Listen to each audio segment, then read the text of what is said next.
How y'all doing? This is Alvin with Trying Success here on the Old Fashioned Health Network. Good health inside and out. You all have never seen me have these many guys or these many people on my show at one time, but I got some powerful power hitters. I'm gonna call them power hitters. You can see at the top one of the main ones that brought this whole group together is Dr. Calvin Ellison. So without me messing up anything, I want to make sure I get it just right. I'm gonna have Dr. Ellison to tell us about himself and the group that he has here. Doc, welcome to the show. Well, Alvin, man, it's always a pleasure to be with you. You're most motivating and inspiring, and we're excited to be with you today. So today, along with myself, is the founder of TRC, Truth and Reconciliation, Mr. Khalil Osiris, I will not mess up his introduction. I'm going to let him do it, but off the chain, we partnered up with him. And then also Mr. Tory Lang, who has a unique story that's going to move the heart and want people to, as Khalil says, give a return on engagement. So Khalil, if you would take it from there and introduce yourself further. And Well, thanks so much. First of all, thank you, Dr. Ellison, for organizing this and bringing us to this conversation, this very important forum. And Alvin, we had a chance to talk briefly as we were preparing to go live. And you just have such an engaging spirit, such a welcoming and warm spirit. And I can't tell you how much I appreciate that, because so often, particularly as men, we're distant. We're unavailable. We create a persona, and we stick to that without recognizing that we're talking about our humanity. Right. And being in the health space, it was particularly for me encouraging that you have such a healthy attitude as a starting point. Right. And so I want to say thank you to that, and I'm sure that I'm only saying something that your audience knows well.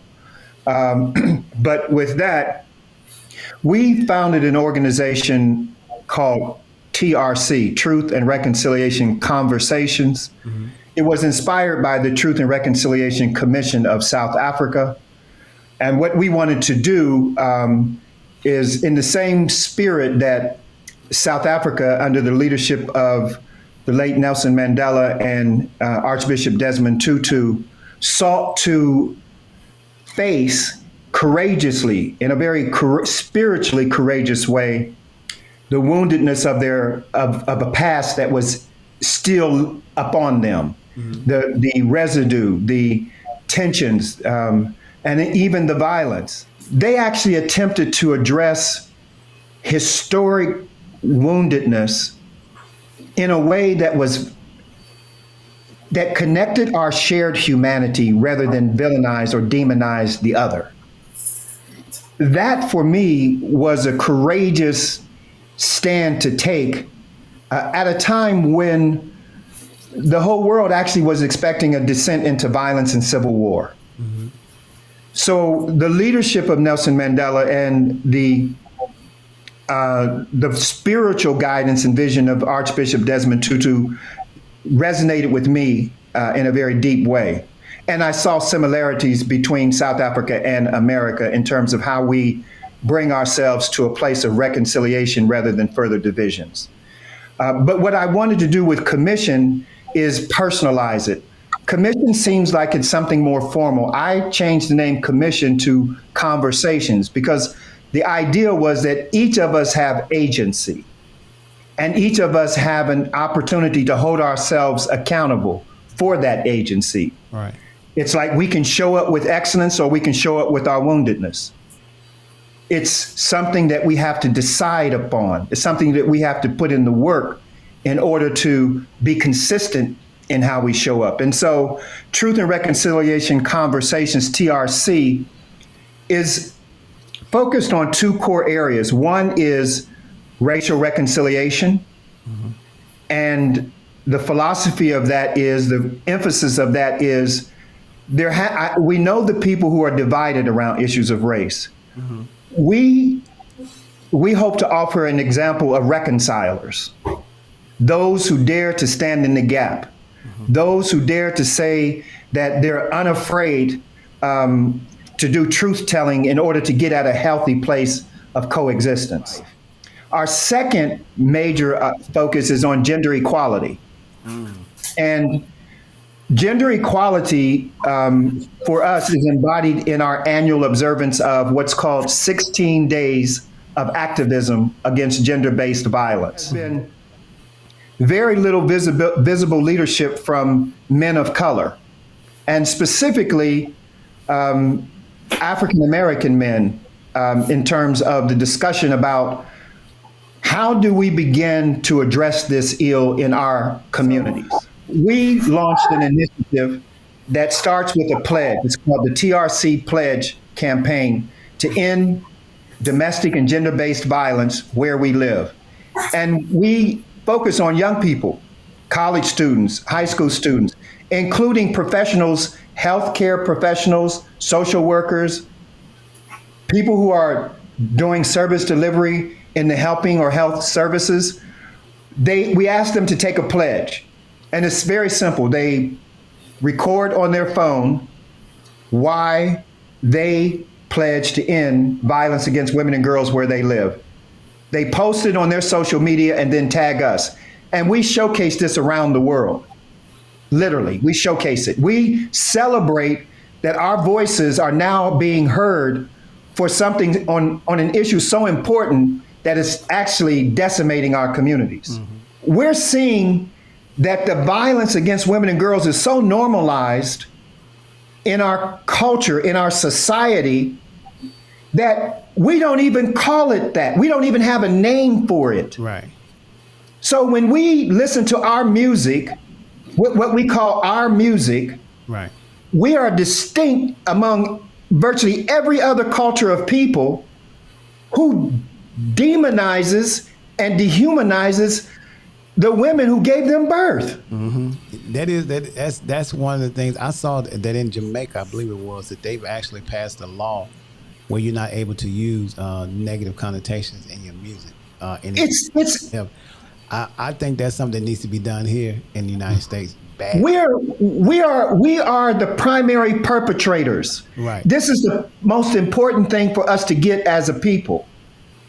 We are literally complicit in our own oppression. Well, you know what the other thing is, and then I'm gonna let Tori speak because I want to hear his story before we go. One of the things about music now, I think all of us are probably over 21 right now, right? Most of us should be past 21, right? Or 25 at the minimum, right? If you all remember back in the day when they had Millie Jackson, which was an old school singer, of course, Rick James, and all those people, Bootsy Collins, and they had some lyrics in their music. It wasn't necessarily abusive where they was fighting anybody, but some of the words that they would use, especially Millie Jackson, to me is equivalent to Cardi B, the type of absolutely word she used. So it's always been some word in the music, and a lot of times I don't want the young people to think that we're not saying that this is nothing new, because Rick James and all the rest of them had some words in their music that was spicy as well. It just didn't necessarily talk about physically abusing. It had more of a sexual connotation to it. So we can't just say that this didn't happen before. We just graduated now to something a little bit more intense than just profanity. Sorry, but the evidence of it is in a story like Brother Tory's. Tory, let me hear your story, man. Tell us what you got. All right, for your audience who's unfamiliar who I am, I'm Tory Lane, proud frontline soldier for TRC and Men Magnifying Manhood. And behind me is my daughter. She's formerly deceased now.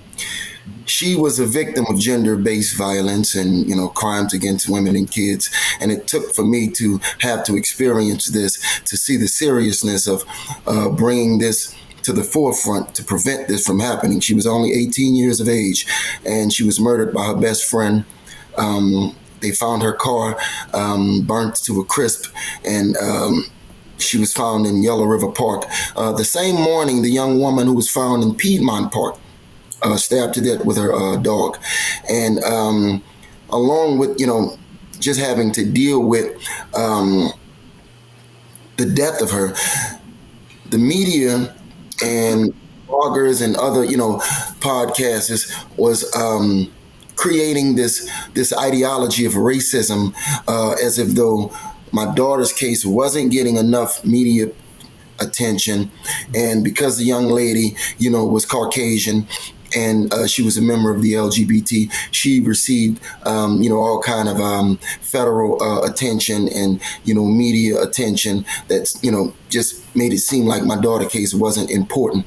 And that back and forth, racially profile, that was enough to make me say, you know what? At the end of the day, there's only one race that's human. No human being should have to suffer tragedies of this magnitude. Both women, my daughter and the young lady in Piedmont Park, was found horrifyingly murdered. Some of the pictures that I saw with my daughter just laying in the raining mud in the park under a tree did something to me. And a part of me died, but a part of me was reborn. And I already knew that energy had to be funneled somewheres and given to society to prevent any other family from having to deal with such atrocities.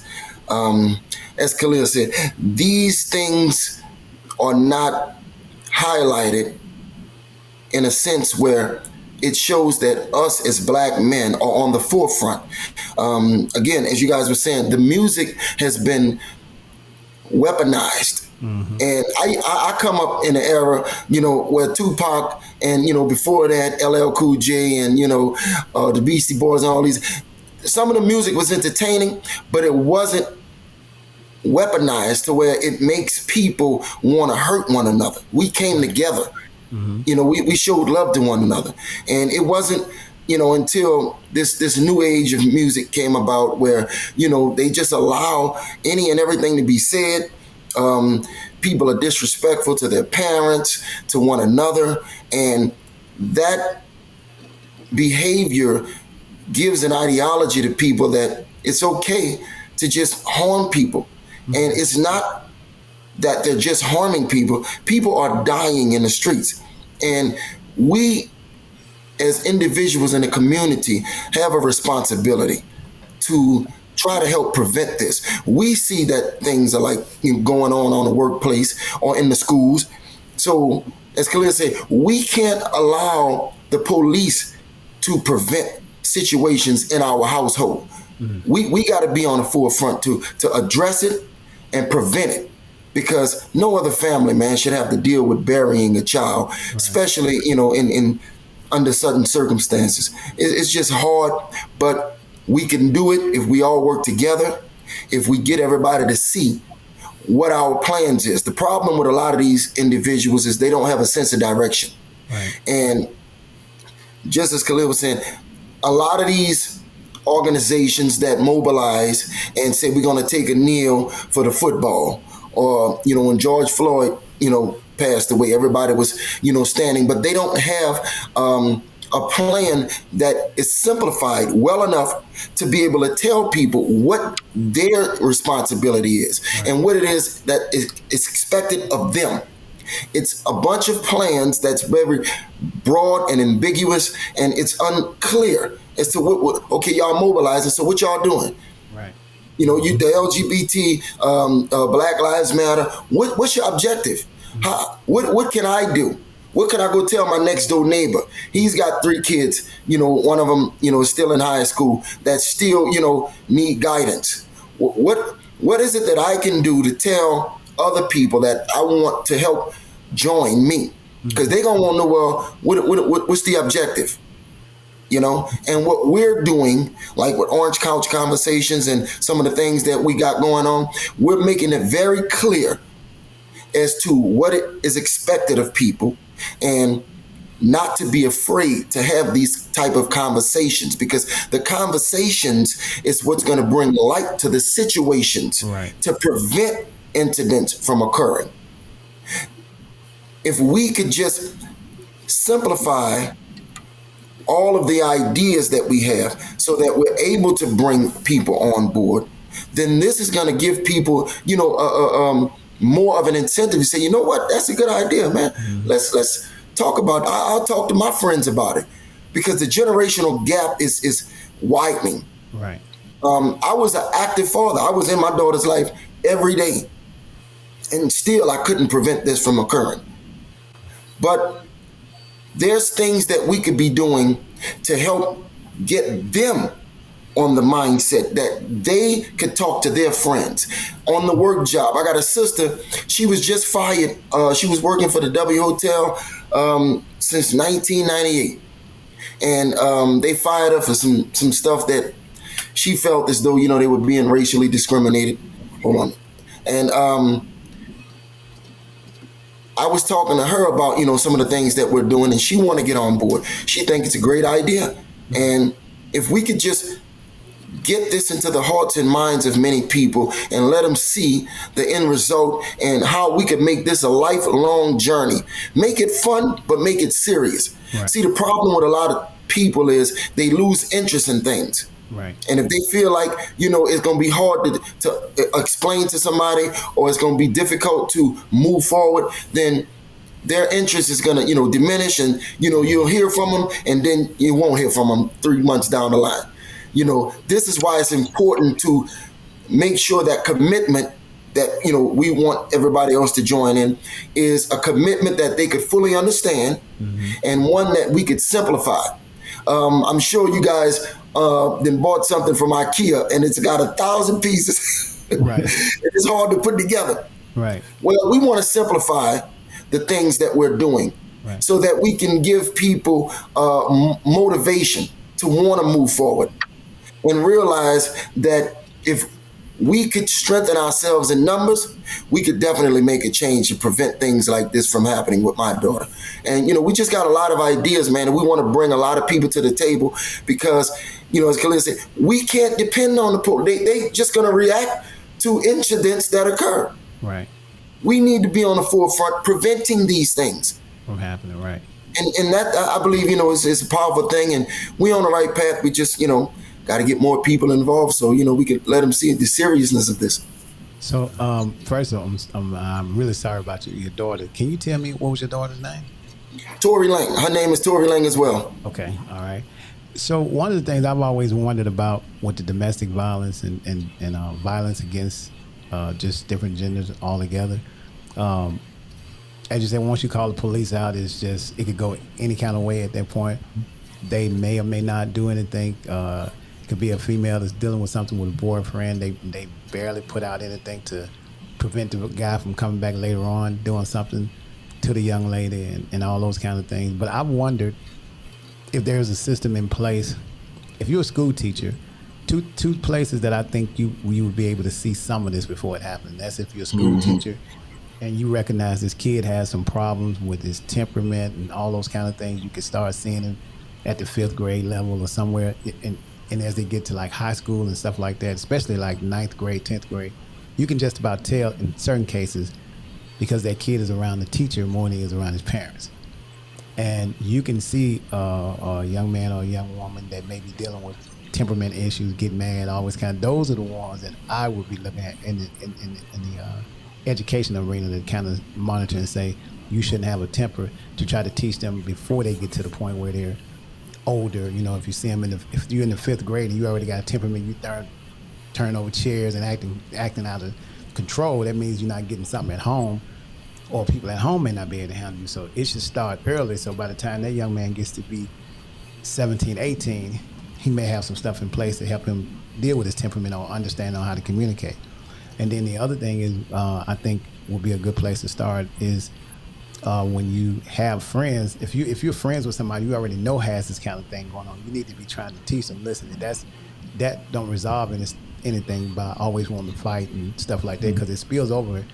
If you're around somebody that like to fight when y'all hang out, more than likely that same activity may be going on at home or outside the home or something like that. So it's just little signs that I think that it could be a little bit more impactful if we could start at a much earlier time. We first start seeing the signs. I saw on the news today where this guy, this teenager, killed 4 people, and then his parents told him, "You shouldn't get caught with the ammunition."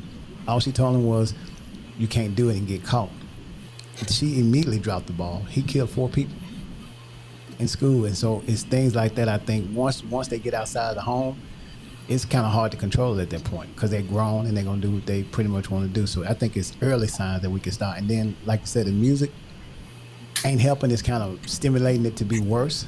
But as I said, we can't necessarily just think it's the music. The music has grown. Like I told you, we had Rick James, Millie Jackson, all those people, all kind of in their music.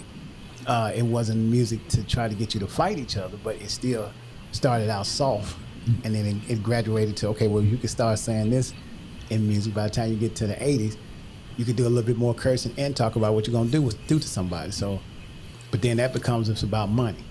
You know, how much money can we make up? But yeah, man, I'm really sorry that you have had to continue to do that because that's not something that you're going to ever it's going to ever go away. You know, so I get it.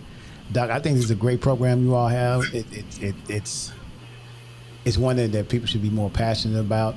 I want to know what's the website? It's truth. It's trconversations.com. TRCONVERSATIONS. Okay. .com. I'm gonna put it in the Yes. studio later on so they could be able to see it. Sure. All right, man. Thank you all so much for being on the show, Tori. Be praying for you, man. You and your family. Appreciate it. Take it easy. Doc, find you another football team. Dallas ain't all that.